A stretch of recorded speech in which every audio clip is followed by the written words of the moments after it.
inshallah, in the 2 minutes that I have, if I could ask everybody, just for a few moments, to think about all the blessings that Allah subhanahu wa ta'ala has given us.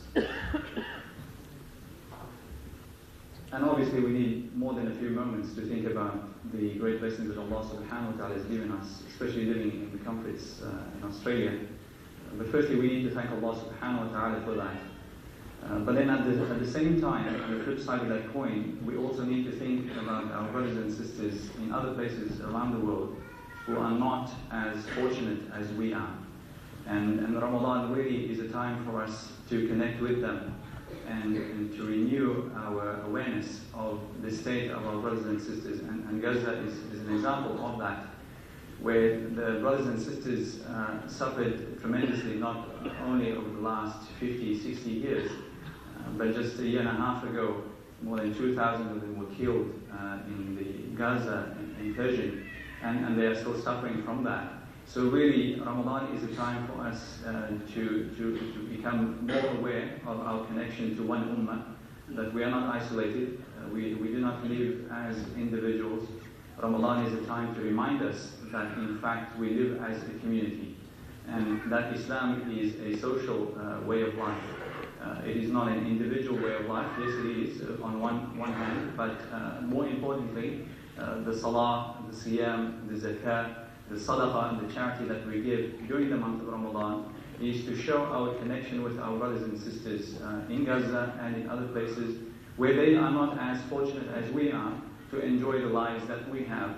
And really it saddens me in the month of Ramadan to see how wasteful Muslims are. We are supposed to cut out 1 meal a day. If we go on the assumption that we have 3 meals a day, breakfast, lunch, and dinner. So this is the thought that I want to leave you with, inshallah. You need, each of us, we need to assess how wasteful we are in the month and how we could have used that money to benefit others. Jazakallah khairan. Dr. Zachariah, at the very least, when we think of the reason we put Gaza as an issue or as a topic, is at the very least, we know in Ramadan, among all the verses that we heard tonight, there is a verse about making dua to Allah subhanahu wa ta'ala. So at the very least, if financially we're not going to support our brothers and sisters overseas, at the very least, let us make dua for them. When we're in sujood, we make dua. After the prayer, we make dua. At the time of iftar, make dua for these people. Because we know, the Prophet ﷺ said, among the 3 people who Allah subhanahu wa ta'ala accepts the dua is the person who is fasting until he breaks his fast. She breaks her fast. So that's very important. Inshallah, we'll now turn towards the audience and ask 2 questions. So you just need to put your hand up, there'll be someone there with a microphone. And the person who gets it right gets a reward or a prize from One Islam or from Iman Projects. You can see them outside. So the first question just needs to be a respectable answer.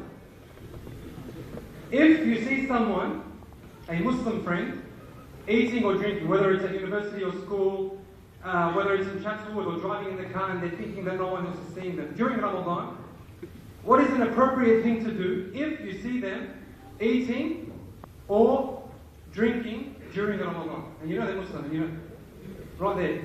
Righty, mate. There you go. Advise them respectfully to fast and that's it. Even if that is wrong, I have to give it to him. So inshallah, he's the first prize winner. I guess a respectable answer to that is, we've got to be considerate. Don't just jump at him or her and say, why are you fasting, brother, and pull the, whatever. What you've got to do is take it into consideration that maybe, if it's a sister, she's in the cycle. Or maybe if it's a brother, he's sick. Or he's a traveller, even though they're conspicuously Muslim. So just take that into consideration before you say anything. So Jazakallah khair. The next question, this is open to the whole audience, is a knowledge-based question. In Al-Bukhari, Rasulullah ﷺ is noted to have said, every slave of Allah subhanahu wa ta'ala who observes fasting for one day for the sake of Allah, fasting for one day for the sake of Allah, Allah subhanahu wa ta'ala will draw his face away from hellfire to the extent of a distance to be covered in X amount of years. So the question is that Allah subhanahu wa ta'ala, if someone fasts for the sake of Allah, Allah pulls him away from Jahannam, a space to be covered in X amount of years. He put his hand up. Come back.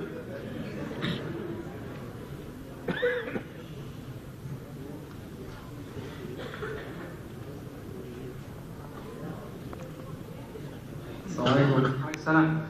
I think it's 7 years. Luke, I'll give you the prize.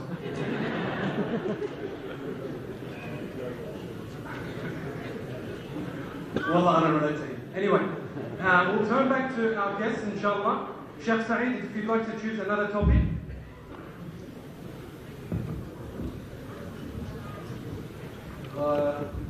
Can I choose Tama? Yeah. Actually, the best thing that I've heard this day, away from this gathering, is what Sheikh Belal has just mentioned about the guy who eats fat just for Taraweeh. So I discovered that I've been eating fat the whole of my life just for Taraweeh. Yeah, it's a very good thing to say my wife that I've been eating fat just to put my hands so it can rest in a good place. Very quick words to my brothers and sisters. Ramadan is the month of what?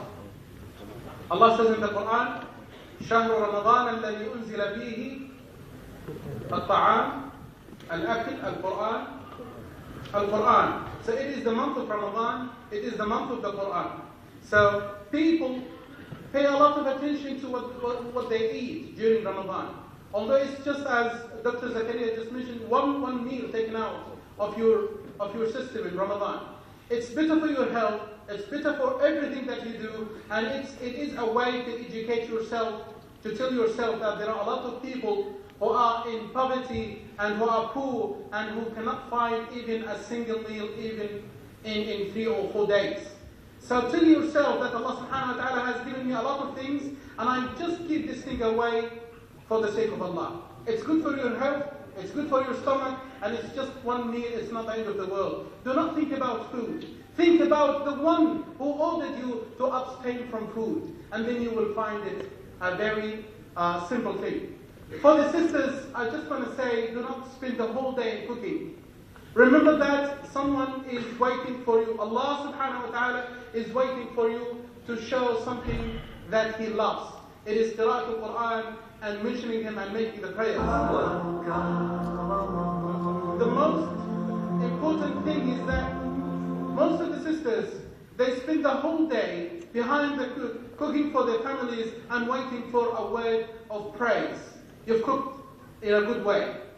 But think about, what if you spend this time reading Quran? It is just 1 month. What about they say? You have to make a balance between what you have to do for the sake of Allah, because of the month of Ramadan, and feeding your family. So it's not the time of shopping, it's not the time of cooking, it is the time of Quran. Jazakallah khair, Shaykh. Jazakallah khair. Yes, Muhammad, can I? Yes, please do. Please do. I have a very simple formula for Ramadan, and that is that you need to weigh yourself at the start, and you need to weigh yourself at the end. And if you haven't lost weight, you haven't fasted. It's very simple, I'm serious. I listen to the doctor. Ramadan is the best weight loss campaign that Allah subhanahu wa ta'ala has given us. If we don't lose weight in Ramadan, we haven't fasted. Jazakallah khair. Shaykh Belal, we'll jump straight to you. I'll go for the home, inshallah. Home. Okay.